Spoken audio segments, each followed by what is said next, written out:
Consignment of ARV drugs worth 1.1 billion is still stuck at the port of Mombasa over a tax standoff between the U.S. Agency for International Development, USAID, and the government. This has threatened to occasion a shortage of the drugs in the country. Members of Parliament from Nyanza region now want the government to intervene, as Elizabeth Mutuku now reports. MPs from the Nyanza regions wants the government to intervene following a delay of clearance of consignment at the port. The consignment of drugs worth 1.1 billion shillings is stuck at the port of Mombasa following tax tussle between the Kenyan government and the U.S. Agency for International Development, USAID.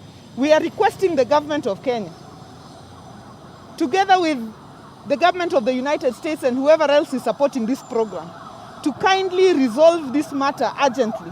And if there is anything that needs to be done by Parliament or us as legislators, it should be brought to our attention so that it is done, so that we can be able to restock the levels for ART so that our people can continue on treatment. I also will ask our partners that if there are policy issues, particularly if they're such as if they're relating to governance, I've been told that there are issues with the capacity and the integrity of KEMSA, so that our partners are a bit concerned.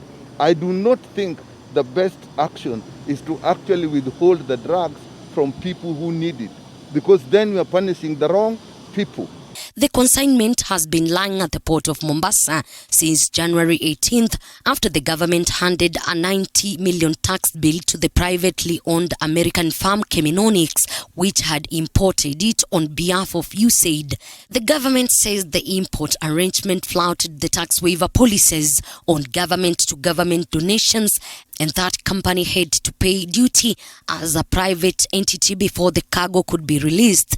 So as a country, I think this one, even though we are also pointing our fingers at the Ministry of Health, I think this thing is now beyond the Ministry of Health. The head of states will come in, because people are dying here are all Kenyans, and he swore to protect the lives of Kenyans and our boundaries.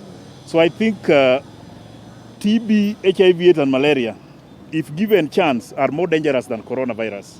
We must, as much as we'll be focusing on fighting COVID or preventing COVID, we must also lay a lot of emphasis to ensure that all the efforts the government has made does not go to waste, so that we ensure that people already living with HIV can still go on with their treatment.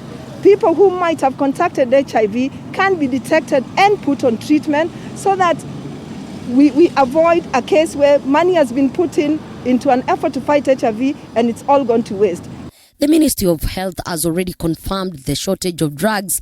The 1.1 billion consignment is part of 7.6 billion worth consignment of antiretroviral donations by the USAID to the Health Ministry.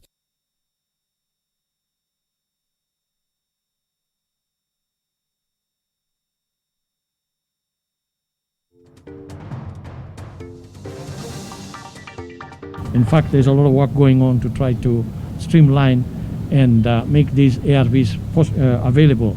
Yes, indeed, there are consignments that are in the process of clearing right now. Well, that story brings us